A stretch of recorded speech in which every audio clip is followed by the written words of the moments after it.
Yesterday I shared a little story about the fact that I am waiting for my period. And as a neurodivergent person, as a neurodivergent woman with ADHD, these days before the periods are days where my executive functions really don't work. I struggle to mostly to do things when I'm in movement, when I am sitting down and I'm working on my computer and having a mentoring call. I have no problems. But when I am, moving around the house, I bump into things. Or when I am on the move, I would say, my brain gets a lot more distracted than normal. So a lot more thoughts come to my mind at the same time.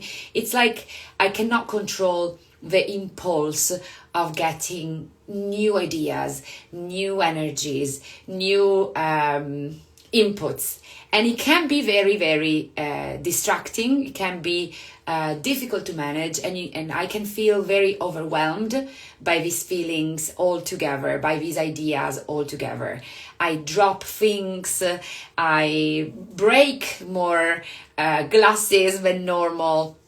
So having a different brain, having a neurodivergent brain brings different real different things in life. And even if you see me, working, having a career, being productive, being very effective in my work, I still have all of these elements of ADHD present in my life every day, but they get bigger and bigger when my hormones change a lot. So obviously what I eat, it relates to that, how I sleep and how I don't sleep, if I am stressed or not. So I want to connect with that because a lot of women commented on the story that they are feeling exactly the same. I shared a question saying, what about other women? Do you find yourself in a similar situation? And I put 4 options, and one was yes. Oh my God, yes. No. There was no and no. There were a lot of yes, and were even more oh my God, yes.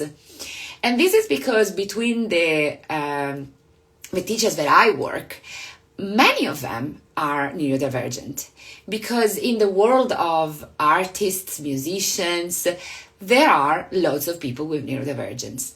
And so it was fun to see the reaction, to see how many actually were with me on this. And some people are actually writing me, oh, I do think that I am neurodivergent. I haven't done a full diagnosis yet, but I do think that I have ADHD, autism, I'm in the spectrum, etc., etc. But why I want to speak with you about this today? Because it's really related to stress and related to how we conduct our life as music teachers. And this is not related only to people that are neurodivergent, but we are now in a society that has very little security in the sense that we don't know what's going to happen tomorrow. We don't know how much money we are potentially earning the next month. We don't even know if a job that we're doing right now is going to be still available in 2 years, or maybe even 1 year, with the speed of the development of AI, etc., etc. So we live in a very unsettled moment historically, and we can take advantage of this. And I was just saying now in my mastermind, which is called Edu Brand, and it's a mastermind that connects education and obviously communication, branding, marketing, business. I was talking about this with the people in the mastermind right now. I was saying, why don't you take advantage of this instability that we have to really follow where your energy is going? I was talking with one of them, which is pregnant, and she's taking a space and some time for her job because her baby is going to be born very soon. And I told her, why instead of going back to your normal classes in September, you don't create something new? Then maybe you don't even know what it is right now. Maybe your energy will tell you what you want to create for yourself in 2 months' time. Because we don't have to work in a 5 to 9, 9 to 5. You see my executive function today. You don't have to work in a 9 to 5 work anymore. You don't have to work in school with the same program and the same planning every day anymore. This instability in which we are living can also have very positives, and I am definitely running and riding the waves of his instability. Maybe also ADHD is teaching me how to work with this crazy instability that we have around us everywhere. And so I am the one that creates my next job month by month. I know it seems impossible, but it is. Obviously, I have built with Constant before. I have built a music school in London. So I have, did a degree in piano, in classical piano. I have been constant in many things in my life, but I was always moved by my interests and passion, connected to, how do you say, perseverity, continuing without fear of our efforts or fears of working too much to build things that I needed to build. So now, though, what drives my work is where my energy goes, where my interests go. And I think that this should be a kind of mentality that we could potentially give ourselves, open ourselves to a lot more, because we don't know what's going to happen tomorrow in this crazy world. Well, potentially I'm going to choose how I build my next 6 months of my life, how I'm going to earn my money in the next 6 months of my life could be through a completely different project that I have never created before for myself. Okay, potentially in the next year and a half, I'm going to create a type of music sessions that have never been seen before. Not just because things have been done in a particular way, we have to continue them in that way. And not even because you have done things in a particular way, you have to continue them in that way. You can really take the time to follow your interests and your passions to create your next move, to create your next job, to create your next masterclass, your next webinar, your next class in person, okay? So I have now created, for example, an event for families where I mix vocal improvisation, body music, and instruments learning, okay? To introduce them to our philosophy as a school. And this event ends in a Q&A, okay? So I have mixed the experiential part where I help them develop their own musicality, but at the same time they can understand their own children's musical path in our school and ask me questions about that. This is something I've never done before, but now I feel my community is interested in understanding better what's going on in our school, and I'm eager to bring this message more out there. So I've created this new event that I never had before, and this is a new option for me to earn, but it's also a new option to advertise about my work, and potentially is a new option for teachers to come and observe how I do it, and they learn from it, and maybe they will do it in a couple of years. Okay, so my retreat, Resonance Retreat, is a retreat that moves around improvisation to get to your deepest relationship with yourself and your way of facilitating and conducting group. And Resonance Retreat is a retreat that nobody has seen before in this way. Okay, I've connected improv theater, vocal improvisation, nonviolent communication, psychology, music education, all under these big umbrellas of improvisation that holds all the energies and brings the transformations of people. Okay, and this is a retreat that I haven't seen before. I created it because I wanted that. My energies was telling me I need this, and people around me will need this, because I was working with people and I can hear and perceive. This is potentially how a neurodivergent brain works at its best. This is a brain, my brain specifically, an ADHD brain, that needs to be filled with interests, with motivation. That is my fuel. That is my gasoline. If I don't find interest in what I'm promoting, in what I want to work on, my energy and my attention drops dramatically, to the point that I don't even care doing those things. Okay, so I survived in school only because I was very lucky and I got into the right schools. But in the topics that I was not interested in, so maths, chemistry, physics, I had zero interest for those things. I couldn't even pass with a minimum note, with a minimum mark, okay? And all my other grades were at the top instead, because I was super interested in that. That is how potentially a neurotypical a neurodivergent brain works at its best, at least with ADHD. But why can we not open this type of view of life also to typical brains?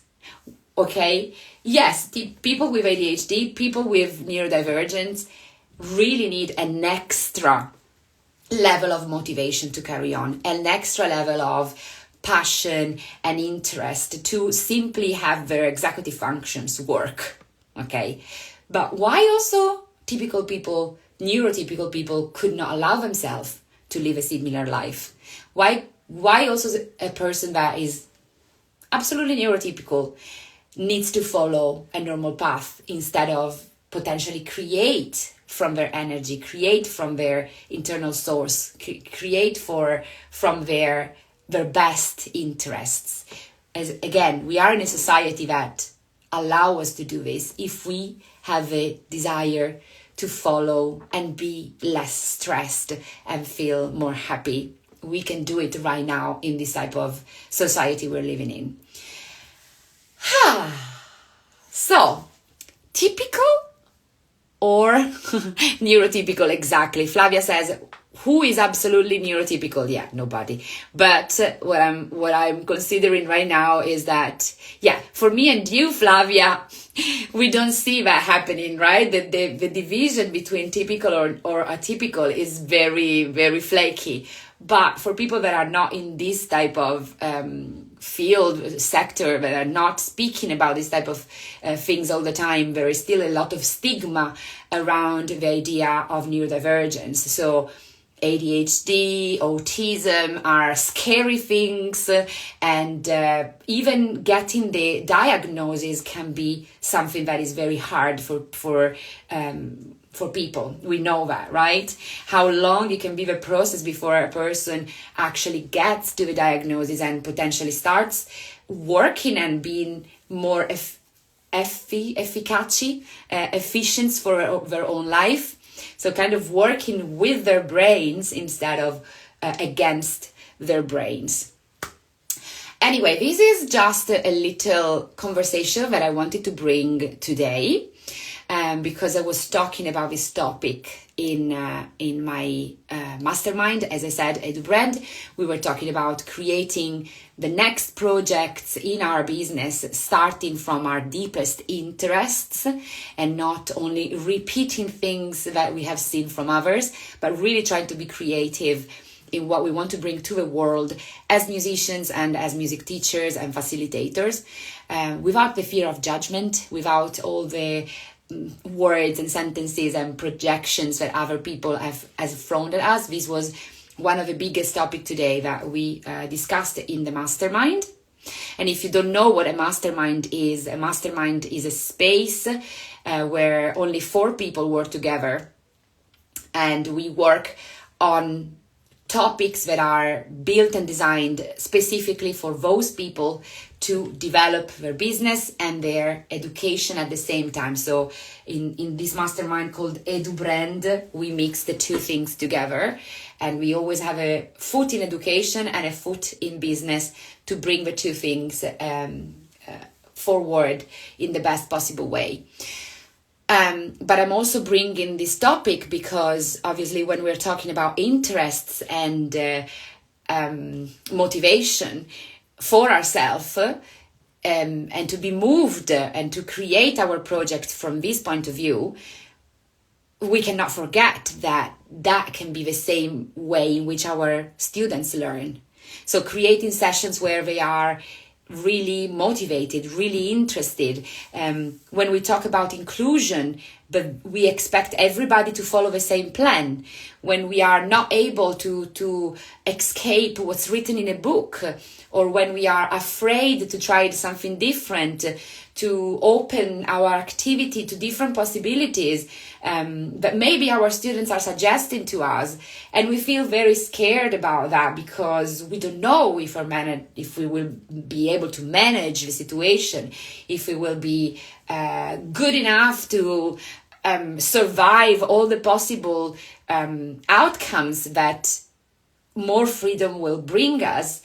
Well, when we're teaching like that, potentially we feel more safe when we start, but then through the activity, through the session, we really understand that we're losing our students or their attention is dropping.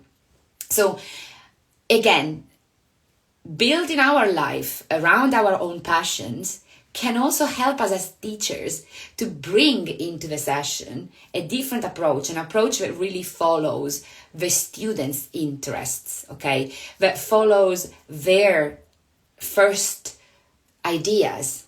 And this is what we're going to work on in the workshop in Bologna in about a month. Exactly a month. Is a workshop called Let's Pretend, facciamo che io ero. Which is a typical sentence that kids say when they want to start a game, playing with their friends or with their parents. Let's pretend that I was, okay? Facciamo che io ero something else. So how do we incorporate these elements all together in our sessions to help the kids be more interested? Because in our groups, and specifically in my groups, I have typical and neurotypical and neurodivergent kids all together. This is my way of doing music education, and I will talk about it next week in a live called Music Education or Music Therapy. Why did I decide to do what I do? And to do not basically create a limit in between the 2 situations. But the idea is that in our sessions, we can totally be connected with the group and with what's happening in the moment, if only we allow ourselves to get out of a plan, to move away from the plan, to learn strategies, techniques, games, ideas that we can integrate on the spot when we need it. This is my type of teaching. It has been my type of teaching since I started teaching, okay? And it has paid off so well. It does work, and kids love it and they learn at the same time. It's not just about having them happy in the class. For that, we can just, bang on stuff and make them having a lot of noise. They would be happy to jump and make noise. I wouldn't be happy as a teacher because I know they're not learning. So how do I connect having fun, being focused in my session, having kids that are always connected to, they're actually learning. And they're not just learning, they're learning faster than the others. Okay, but in our situations. So these are all the topics that we will talk in this workshop in Italy, which is going to be a workshop in Italian and in English on the 11th and 12th of April. It's going to be a lot of fun because we're going to do this workshop with Antonio Vulpio, which is an incredible human being to start with, but he's also an incredible improv theater actor. So much fun to see him during the session, to see him on stage, and also he's an amazing facilitator that works with a lot of different type of people, so he can also bring a lot of value in that sense.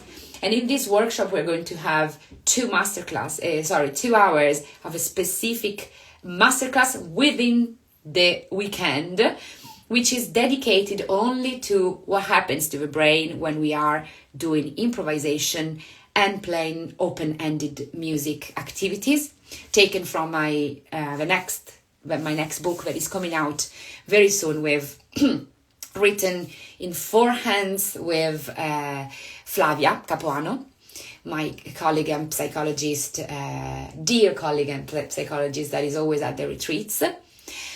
So yeah, in Bologna we will put together all of these things, and plus we will discover how to bring the idea of a child into music straight away, but starting from our own creativity. That's why we do it. That's why we work a lot with Antonio in vocal improv theater. Then we will do vocal improvisation, obviously, to go back to our own musicality. And if we kind of left it, I don't know where, we're just going to take it out again. And then we have these 2 hours talking about executive functions and how the brain works in those situations, because it's important to bring improvisation and follow a child-led approach. And then, obviously, we will finish the weekend with creating stories, musical stories, and last lessons and songs that we can bring to our students based on everything that I just said now. So, whether you're working with a typical or with an atypical person, the suggestion is always to start from their main interests. And to do that from yourself as well, for yourself as well. To decide to build a life for yourself that follows your passions. And that, guys, I'm not talking about not working not enough hours a day, or don't work hard. Nothing of what I'm saying is easy. Nothing of what I'm saying makes it potentially easier, but it makes it a lot more fun. It makes it a lot more light in general, okay? So this is what I work with a lot with the people in my business courses, but it's also the way in which I teach in my sessions to my students, and it's also the way in which I conduct my life and my personal business as a neurodivergent person. Finished! And is anybody wanting to add something? First of all, thank you for jumping on a live that was absolutely not planned. Again, came from my my desire of bringing these things to you. So this is also how you should work on your social medias now, guys. Forget about calendars and scripts and ideas. Social medias don't work in this way anymore. So there is a space where we talk about that as well in my business programs. But if you want to, leave me a comment. Just so you know, the next month is going to be a lot about this very fragile line between typical and atypical, and we will have a few games and a few ideas that we will bring to you, myself with Flavia Capuano. And so I hope that this topic interests you, because you will see it in this space a lot, not only in relation to what it means to be typical and neurotypical, neurodivergent, but also what it means to be a teacher that work with students that are potentially neurodivergent, what it means to work as a music therapist, what it means to work as a music teacher, and also how you can potentially improve your life understanding better what it means to have people around you that are typical, neurotypical, or neurodivergent. So yeah, hope you will like the topic, and I'll see you soon.